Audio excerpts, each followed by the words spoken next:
चाहता क्या है? जो एक तरफ वो जुई के घर में हाथ रखता है और दूसरी तरफ विजय को मारकर केस के फाइल्स, पेपर्स और फोटोज मिटा देता है। क्यों? लगता है उसे पता चल गया था कि विजय जल्दी अपराधी को पकड़ने वाला है। लेकिन एक बात समझ में नहीं आ रही है कि उसने रघुनाथ की हैट जुई के घर में क्यों रखी? क्या सोच रहा है वो? कोई ना कोई चाल तो जरूर है दया, इसके पीछे कोई ना कोई चाल तो है। ये केस कुछ ज्यादा ही उलझा हुआ है सर। वैसे विजय के काम करने के तरीके को मैं अच्छी तरह से ही जानता हूं। वो सारे के सारे अंडे एक ही टोकरी में कभी नहीं रखता। इन्वेस्टिगेशन की अलग अलग कड़ियां वो अलग अलग जगह पर रखता था। सर, विजय के सारे रिलेटिव्स से पता किया, किसी को भी मालूम नहीं है कि वो कर क्या रहा है। उसके मोबाइल से कुछ पता चला? नहीं सर, कुछ पता नहीं चला। वे देखना पड़ेगा मौत के कुछ दिन पहले विजय कहां कहां गया था, किस किस से मिला था। सर, इंस्पेक्टर विजय के घर पे हमें जो जले हुए कागज के टुकड़े मिले थे, उनमें से ये टुकड़ा आधा जला हुआ है और इस पर नवदीप गराज लिखा हुआ है। नवदीप गराज? दया, विजय ने ये नाम ऐसे नहीं लिखा है। जरूर इस गराज का इस रघुनाथ के केस से गहरा संबंध है। जरूर कोई ना कोई गहरा संबंध है। विजय सर हाल ही में एक सेकंड हैंड कार के बारे में पूछने आए थे। Second hand car? जी हाँ, एक व्हाइट कलर की सेडान कार बेची थी 10 साल पहले। विजय सर उसी के बारे में पूछने आए थे।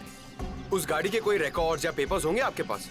जरूर सर, हम रिकॉर्ड हमेशा पक्का रखते हैं। गाड़ियों का मामला है, क्या पता कब कोई चोरी की निकल आए। शेखर, वो जरा गाड़ियों की सेल डिटेल की फाइल लेके आना। याद है ये गाड़ी किसने खरीदी थी? जी हाँ, कोई गिरीश साहब थे, उन्होंने खरीदी थी। ये लीजिए सर। ये लीजिए, ऊपर ही रखे हुए हैं, विजय सर को दिखाने के लिए ही निकाले थे।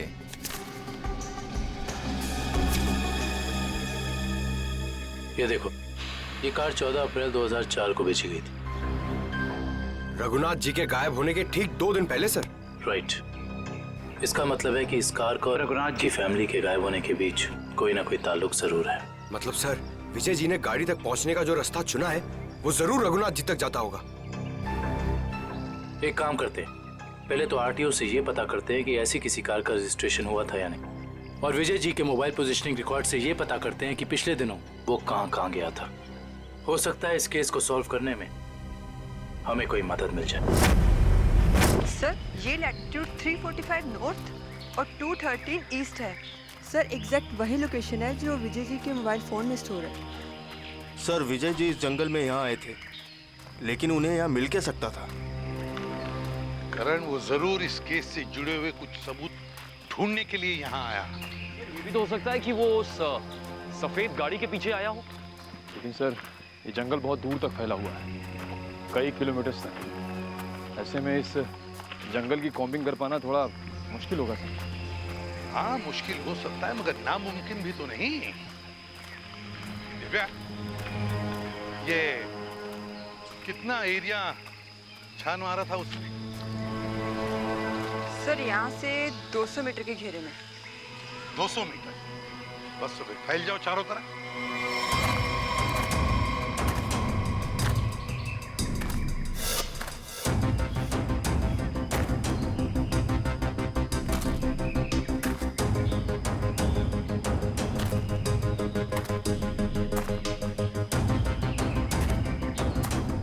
सर। हाँ हाँ निखिल। सर, हाँ, ये देखिए सर।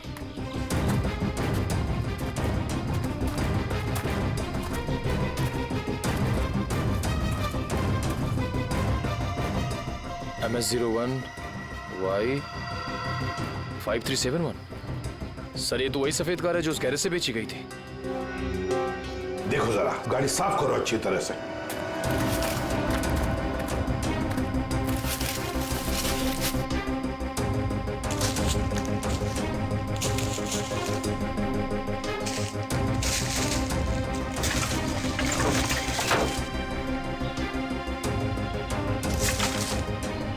साफ करो, अच्छी तरह से साफ करो।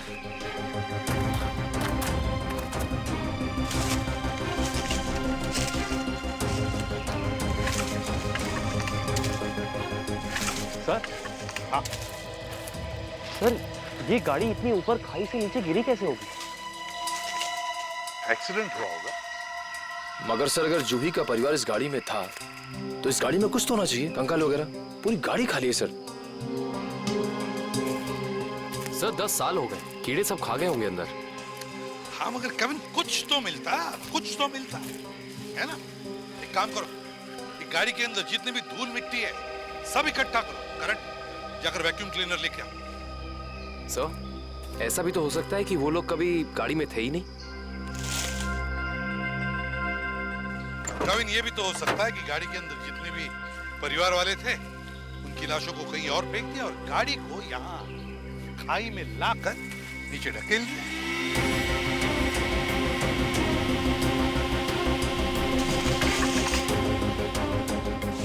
सर हाँ। ये देखिए सर, लॉकेट। सर ये तो जूही की माँ का लॉकेट है। बिल्कुल ऐसा ही लॉकेट मैंने उन्हें एक फोटो में पहने हुए देखा है। जूही की माँ का लॉकेट? जी।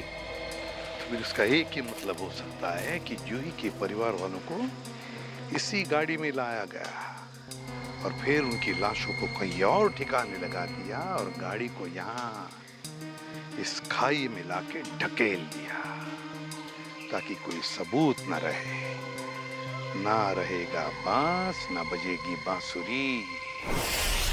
जी सारुंके साहब, कुछ पता चला?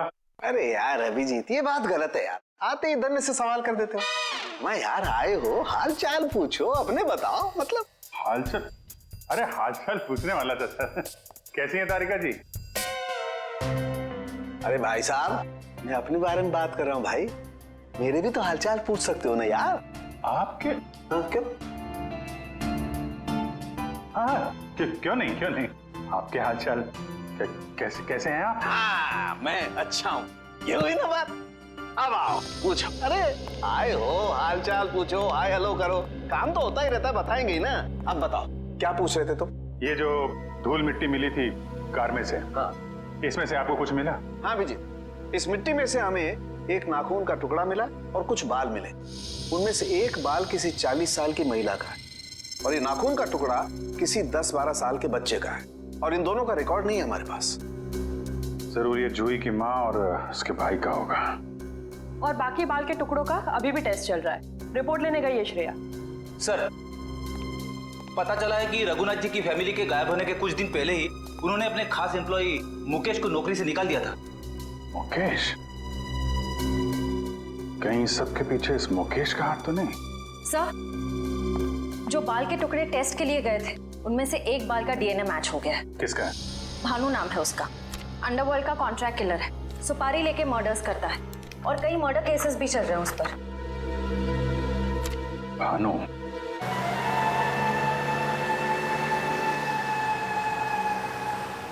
मुकेश तुम्हें पूरा यकीन है ये बाइक वाला आदमी भानु ही है? हाँ सर, सिग्नल तो यही बता रहा है। हाँ।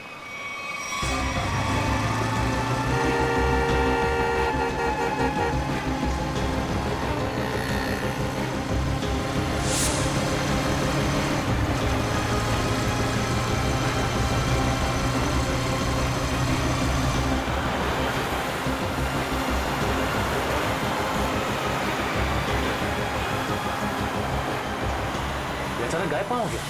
इंडिया के इस एपिसोड की कहानी रघुनाथ और उसके परिवार की है, जो आज से 10 साल पहले अखबारों की सुर्खियों में छाई रही। 5, 4, 3, 2, 1, एक्शन! वेलकम फ्रेंड्स, आपका स्वागत है क्राइम इंडिया के नए शो में। ये कहानी बहुत ही रोमांचक और रहस्य से भरी है। ये कहानी 10 साल पहले शुरू हुई इस बंगलो से। यहाँ रहते थे मिस्टर रघुनाथ अपने परिवार के साथ। एक खुश परिवार, फिर सारी खुशियाँ एक पल में छिन गईं। 10 साल पहले इसी दरवाजे से रघुनाथ की 21 साल की बेटी अपने घर प्रवेश करती है, जहाँ उसे अपने पिता का सामना करना पड़ता है, जो थोड़े गुस्से में थे क्योंकि जूही अपने दोस्त के बर्थडे पार्टी से लेट वापस आई। पिता की प्रताड़ सुनते ही जूही अपने पिता को समझाने की कोशिश करती है कि पार्टियों में तो अक्सर देर हो सकती है, उसमें इतना अपसेट नहीं होना चाहिए। रघुनाथ अपनी बेटी की बात सुनते ही चिल्लाने लगते हैं। जूही पिता का डर सह नहीं पाती। वो अपनी भरी आंखों से अपनी कमरे की तरफ भागती है। कमरा बंद किए बिना खाए पिए जूही सो जाती है। इसका हम नाट्य रूपांतरण करते हैं।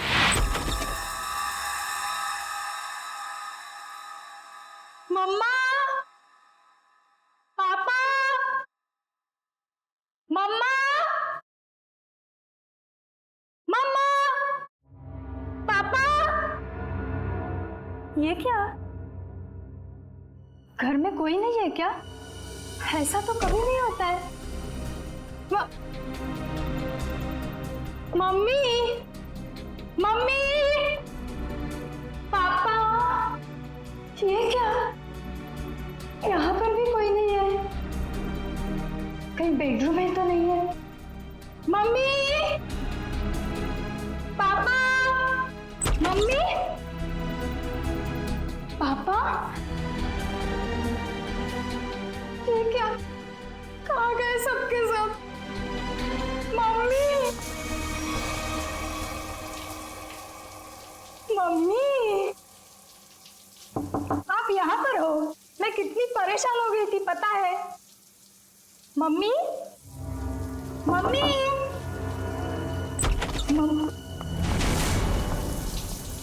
ये क्या?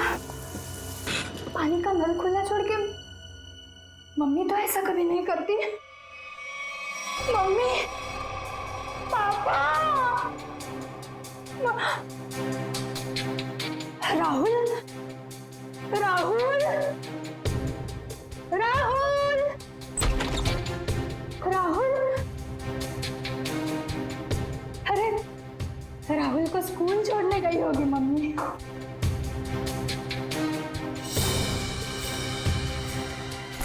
राहुल का स्कूल बैग, मतलब मम्मी राहुल को स्कूल छोड़ने गई। राहुल भी नहीं है। मम्मी, पापा, पापा की गाड़ी।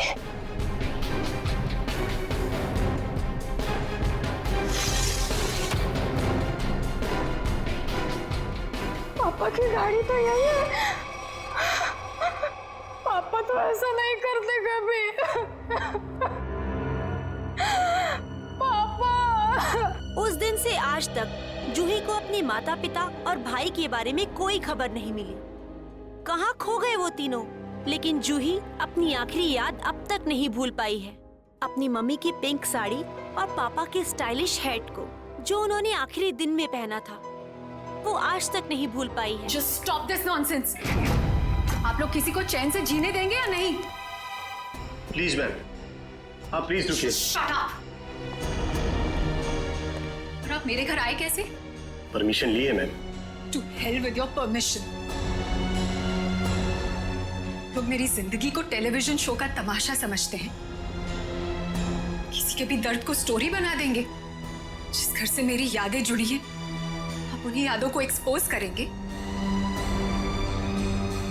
ये मैं नहीं होने दूंगी। Just go from here. चाहिए। ट्रस्ट मी मैम, हम ऐसा वैसा कुछ नहीं दिखा रहे हैं, बल्कि ये तो आपके लिए अच्छा ही है कि हो सकता है कि शो के बाद आपको नए फोन कॉल्स आए कि आपके मिसिंग पेरेंट्स मिल गए हैं। प्लीज मुझे और लालच मत दो।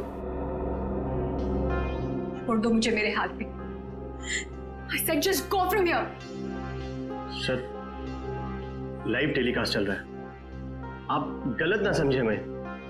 हम पूरे मसले को बहुत सेंसिटिवली हैंडल कर रहे हैं। सर, समझाइए मैम को प्लीज।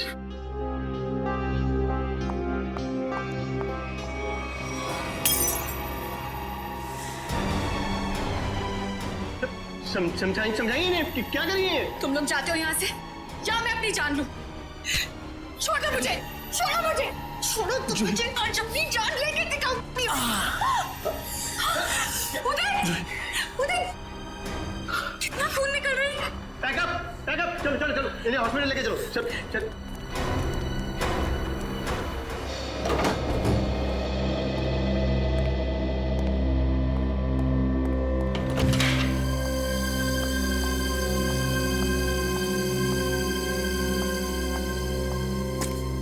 तुम तुम बैठो, मैं तुम्हारे लिए हल्दी वाला दूध लाती हूँ, थोड़ा आराम मिलेगा। छोड़ो आराम आराम, इतनी फिक्र करती हो तो अपने गुस्से को कंट्रोल में रखना सीखो। मरने मारने पर उतर आई उस वक्त। तो फिर क्या करती? वो लोग मेरे घर वालों की इज्जत के साथ खिलवाड़ कर रहे थे, मेरे जख्म को रेत रहे थे। मेरे इमोशंस को कभी समझते ही नहीं हो। ऐसा नहीं है, नहीं समझता मैं तुम्हारे इमोशंस। जूही, मैंने ही कहा था, बहुत हिम्मत वाली लड़की हो। जिस तरह से तुमने इस दुख को समेटा और जिंदगी को फिर राह पर ले आई, कोई और होता कब का टूट जाता। तुम जैसा हमसफर बहुत नसीब से मिलता है। और तुम जैसा हस्बैंड भी हर लड़की को नहीं मिलता। इसी बात पर दूध नहीं, ग्रीन टी हो जाए। ठीक है, बैठो, मैं अभी लाती हूँ।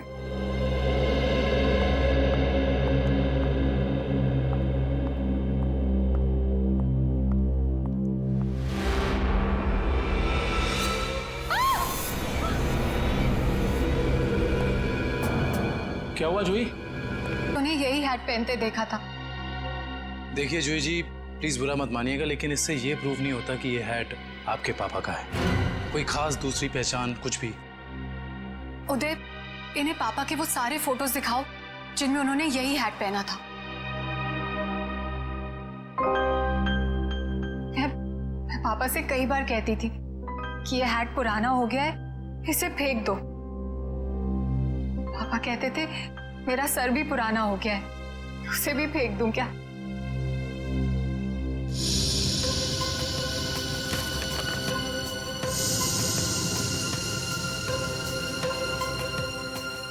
जोश जी, इसे देख के तो ये जाहिर नहीं होता कि ये हैट यही वाला है। हाँ, ये जरूर पता लगता है कि ये हैट भी इस जैसा ही है। आपको क्या लगता है मैं आपसे झूठ बोल रही हूँ? एक काम कर, जरा घर के खिड़की दरवाजे चेक कर। जी सर। जोश जी, आप जो कह रही हैं वो तो हम मान लेते हैं, लेकिन ये हैट यहाँ पे आया कैसे? अपने आप तो नहीं आया।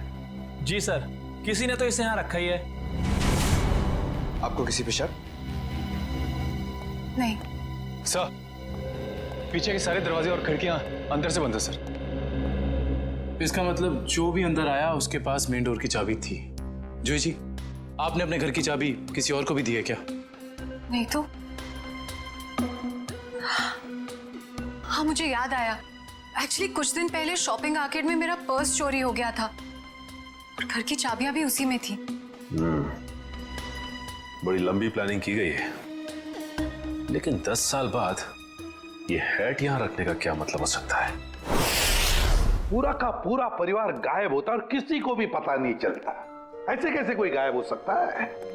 सर, पुलिस रिपोर्ट में लिखा है कि ना किसी ने चीखने चिल्लाने की आवाज सुनी, ना ही कोई गोली चलने की आवाज सुनी। सर, जब ये हुआ तब जूही अपने ऊपर वाले बेडरूम में सो रही थी और बाकी के परिवार के लोग नीचे थे, तो अगर शोर शराबा होता तो जूही को जरूर सुनाई देता। एग्जैक्टली। अच्छा, इस वॉचमैन का क्या कहना है? सर, उसने बताया कि उसने ना किसी ऐसे आदमी को और ना ही ऐसी किसी गाड़ी को बाहर जाते हुए देखा। सर, यहाँ तक कि उसने रघुनाथ जी की फैमिली को भी उस घर से बाहर जाते हुए नहीं देखा। सर, रिपोर्ट में ये भी लिखा है कि घर में जबरदस्ती अंदर आने का कोई निशान भी नहीं मिला था।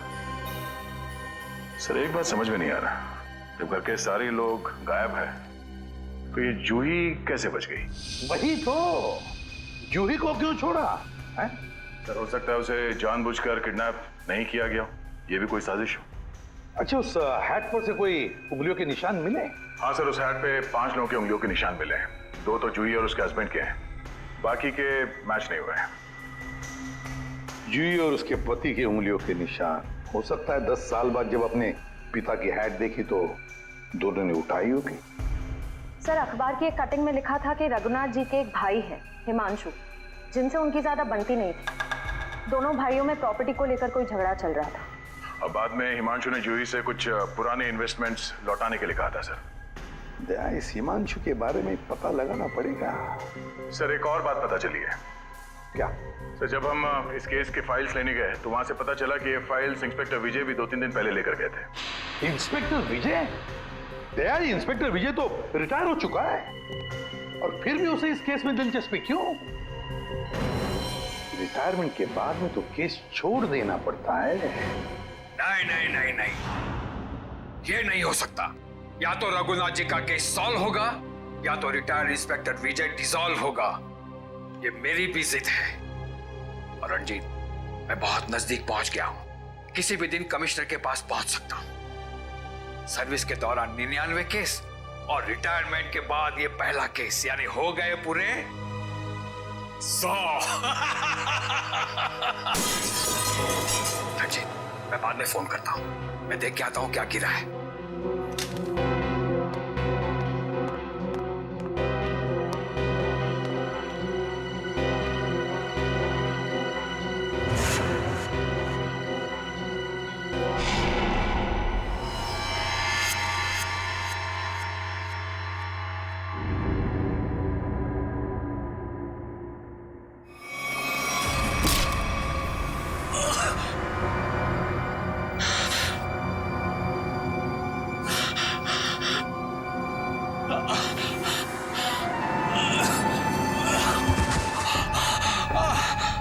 इंस्पेक्टर विजय, शायद तू भूल गया है कि अभी तो इंस्पेक्टर नहीं है, रिटायर्ड इंस्पेक्टर हो गया है। बस अब तेरी कहानी खत्म।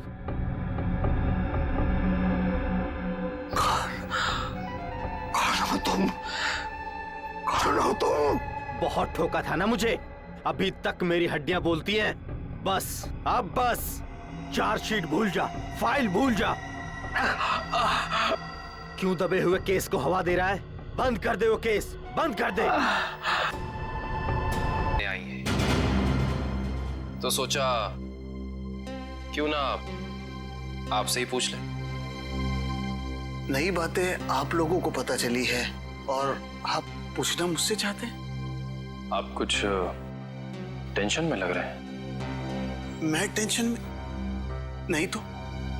दरअसल भाई साहब को गुजरे इतने साल हो गए और आज आप लोग आए भाई साहब के बारे में इंक्वायरी करने के लिए। चलिए उनके बारे में नहीं तो आप ही के बारे में बात कर लेते हैं।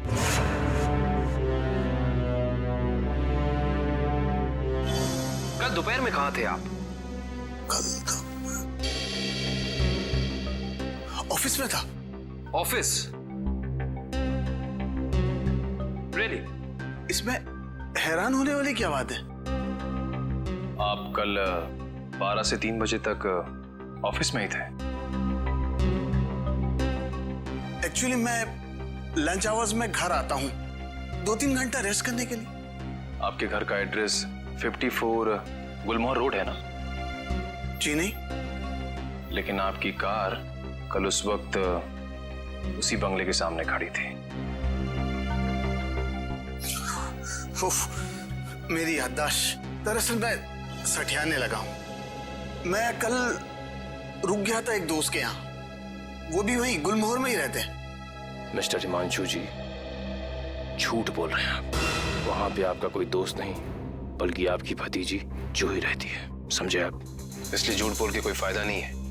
हम जानते हैं कि आप जूही से मिलने गए थे उसके घर। हाँ, मुझे उससे कुछ काम था। काम था इन्हें? हाँ, फिर आप उससे मिले क्यों नहीं? बल्कि आप तो छिपते छिपाते उसके घर गए, उसके किचन के प्लेटफॉर्म पे उसके पिता रघुनाथ जी की हैट रखी और बड़े आराम से वहां से निकल गए। क्यों? हैट? कौन सा हैट? मिस्टर हिमांशु, आपको लगता है कि आप ऐसी गोल गोल बातें करके सीआईडी से बच सकते हैं? कसम से, ना तो मैं भाई साहब की किसी हैट के बारे में जानता हूं और ना ही उनके लापता होने के बारे में। हिमांशु जी, ये क्या है?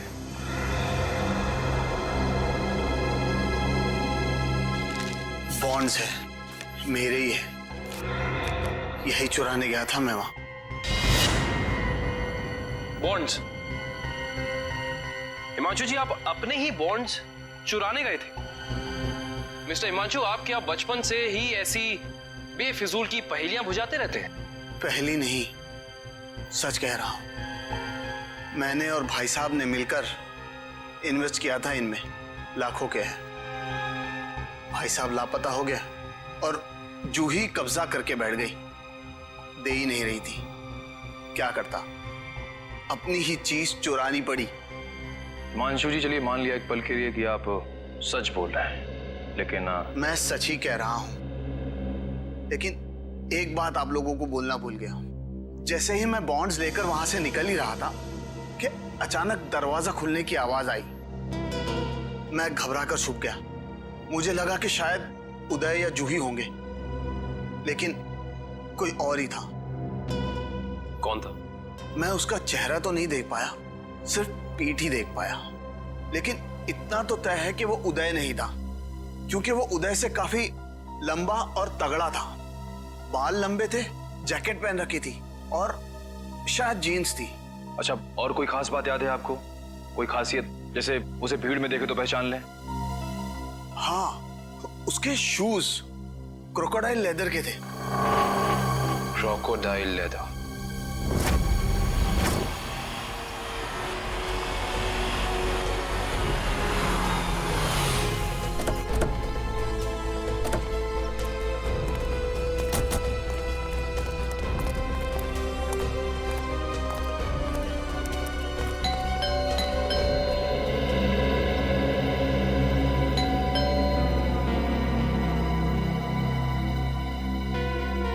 विजय,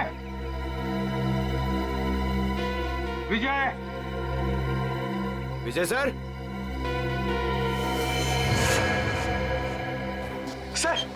सर दरवाजे में से धुआं आ रहा है सर। माय गॉड, दुष्यंत दरवाजा खोलो। विजय, विजय, विजय, विजय, पेपर जल रहा है, जल्दी से बुझा लें। Yes sir. Vijay, Vijay sir.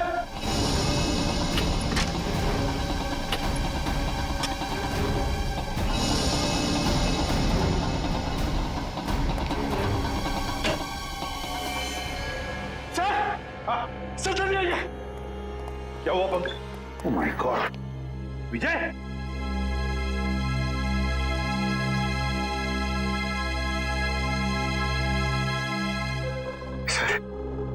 Sir ये मर चुके हैं। सिर पर वार किया है, गोली भी चली है सीने में। सर, दो गोलियां लगी हैं। माय गॉड,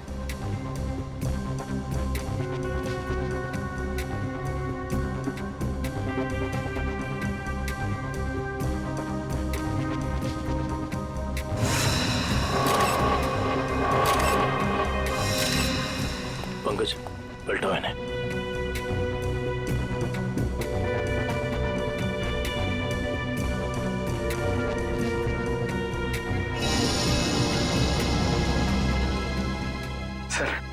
सर ये कैसे हो सकता है सर? विजय जी इतने सीनियर और एक्सपीरियंस ऑफिसर हैं, फिर इन्हें इन्हीं के घर में गोली मार दी। जिसने भी ये किया है पंकज, जो खिड़की का शीशा तोड़ा, बोल्ट नीचे किया, खिड़की खोलकर अंदर आके यहाँ चुप कर बैठा होगा। शायद आवाज सुनकर विजय इस कमरे में आया तो उसने विजय के सिर पर वार किया और फिर 2 गोलियां भी डाल दी। सर, लगता है कि खूनी और विजय जी की कोई पुरानी दुश्मनी थी, इसीलिए रिटायरमेंट के बाद मौका मिलते ही इन्हें मार डाला। ये भी तो हो सकता है ना दुष्यंत, कि विजय किसी मुजरिम के लिए खतरा बन गया था। शायद उसी ने किया हो। ढूंढो इस कमरे को अच्छी तरह, एक एक कोना छानो। और पंकज, कुछ ना कुछ तो मिलना चाहिए, ढूंढो अच्छी तरह से।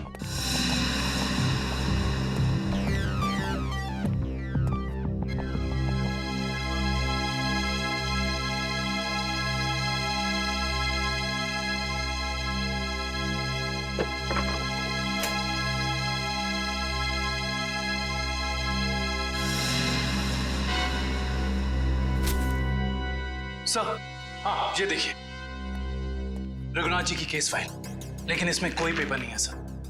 बाकी सब केस फाइल के पेपर्स हैं। ये देखिए सर, सब में पेपर्स हैं, सिवाय इसके। तो भी दुष्यंत, इसका एक ही मतलब है, इसके अंदर जो पेपर्स है वो वहां जलाए जा रहे थे। कोई नहीं चाहता था कि रघुनाथ के केस के बारे में हमें कुछ पता चले। सर, हाँ सर, विजय जी का मोबाइल मिला और आखिरी कॉल उन्होंने किसी अनुज को किया था। तो फोन करो इस अनुज को।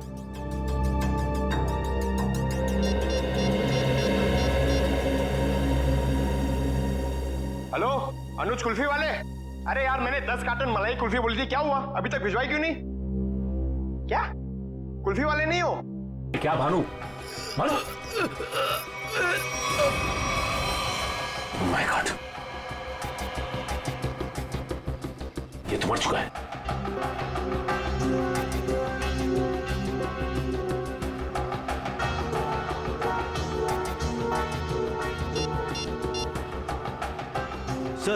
सर इसके मोबाइल में एक अनआइडेंटिफाइड नंबर से मैसेज आया था। एक मिनट,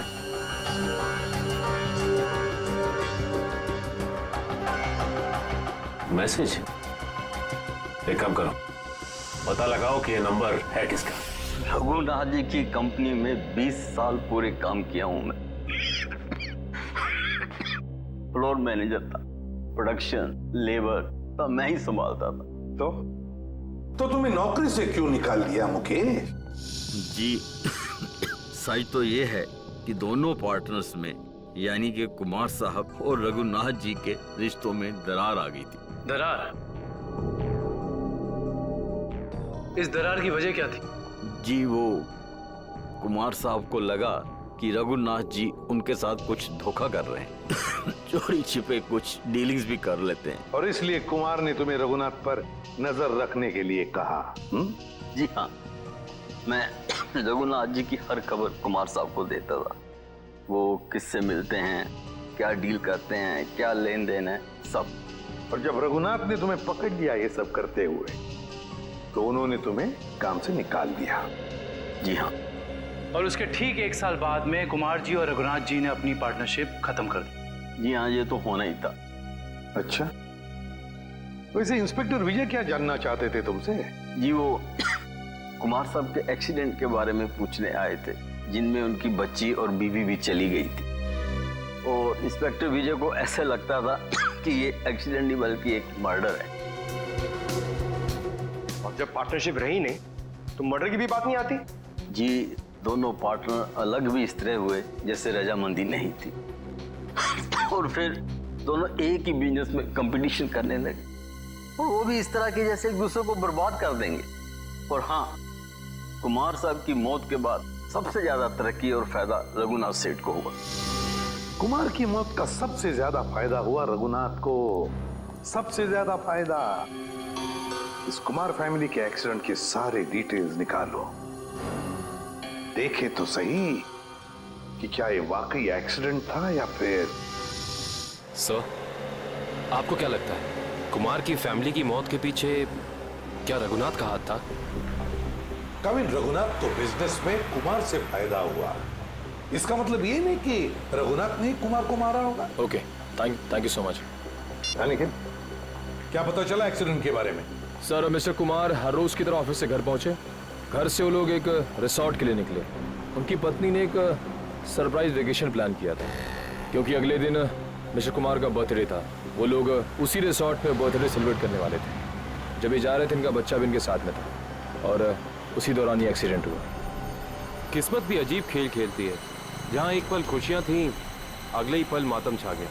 सर, लेकिन ये एक्सीडेंट हुआ कैसे होगा?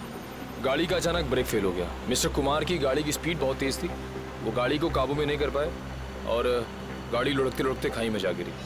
कार के ब्रेक्स अचानक फेल हो गए। अचानक, बड़ी अजीब बात है।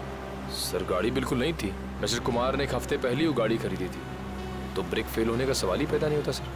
वही तो। सर, ऐसा भी तो हो सकता है कि कुमार की ही फैमिली के किसी मेंबर ने रघुनाथ की फैमिली से बदला लेने के लिए ये सब किया हो। कुमार परिवार की मौत के 20 साल बाद कौन बदला लेना चाहता है? जहां पर एक्सीडेंट हुआ वहां पर मिस्टर एंड मिसेस कुमार की लाश मिली थी, बच्चे की लाश नहीं मिली है ना? एक मिनट। क्या हुआ सर? गाड़ी घुमा लो। काविन, पता चल गया ये खूनी कौन है।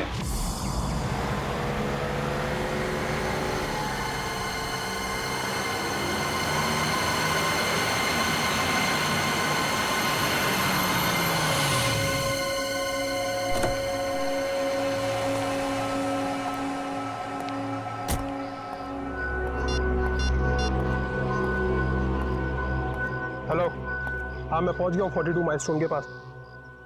अब क्या करना है? क्या पुल के नीचे 42 माइलस्टोन की तरफ? अच्छा ठीक है।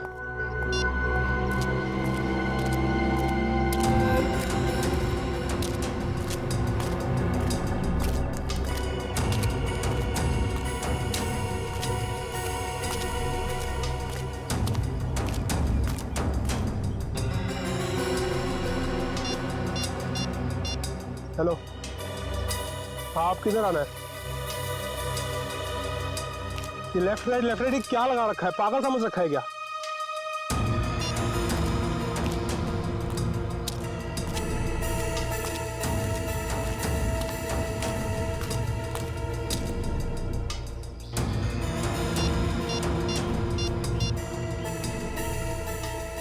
हेलो, मुझे क्या पागल समझा है क्या? तब से इधर उधर घुमा रही है। चुपचाप सामने आ जा, नहीं तो मैं वापस चला जाऊंगा। इधर मेरा मुंह खुला और तुम जेल के अंदर, इसलिए जल्दी से सामने आ और मुझे मेरा रोकड़ा दे ताकि मैं जाऊं यहां से। मैं जा रहा हूं। घबराओ मत अनुज, तुम्हारा पैसा पेड़ के पीछे रखा है।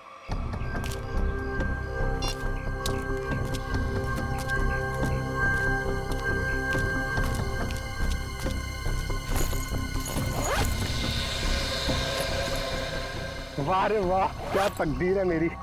तो जैसे सोने के अंडा देने वाली 2-3 और मुर्गियां मिल जाए तो लाइफ सेट। कहो तुम मेरी चिंता मत करो अनुज, वादे के मुताबिक ये तुम्हारी आखिरी पेमेंट है। अरे बेवकूफ, सोने का अंडा देने वाली मुर्गी को कभी छोड़ता है कोई? अनुज भूलो मत, तुमने वादा किया था। अरे एक ब्लैकमेलर की बात पे तुमने यकीन कर लिया। चलो, थैंक यू।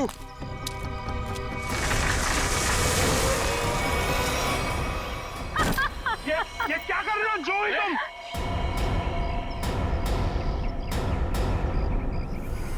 तुम क्या समझते हो अनुज? तुम मुझे ब्लैकमेल करते रहोगे और मैं सहती रहूंगी? हमसे उस्तादी बहुत भारी पड़ेगा तुमको।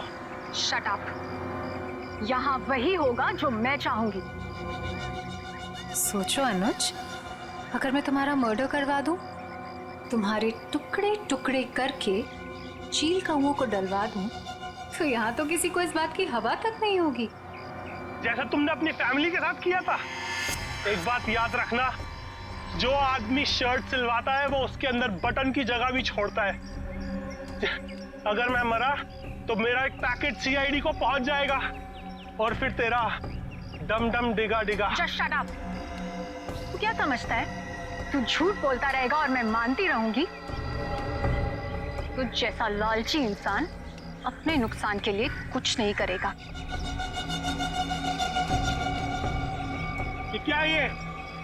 जुई, ट्रिगर दब जाएगा, इसको नीचे कर। जुई, तमंचे को नीचे कर प्लीज, इसको अंदर डालो। ट्रिगर दब जाएगा जुई।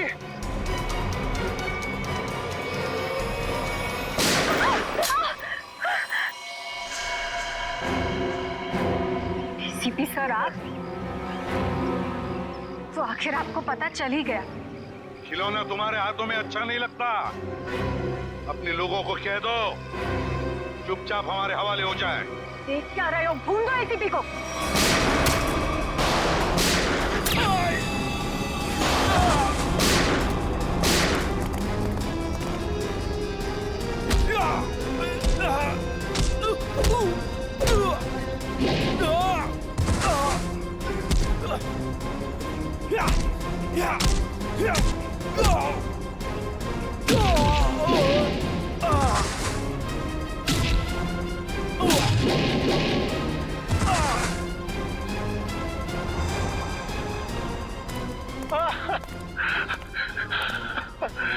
नहीं सर, मैं छोटा मोटा ब्लैकमेल हूँ सर।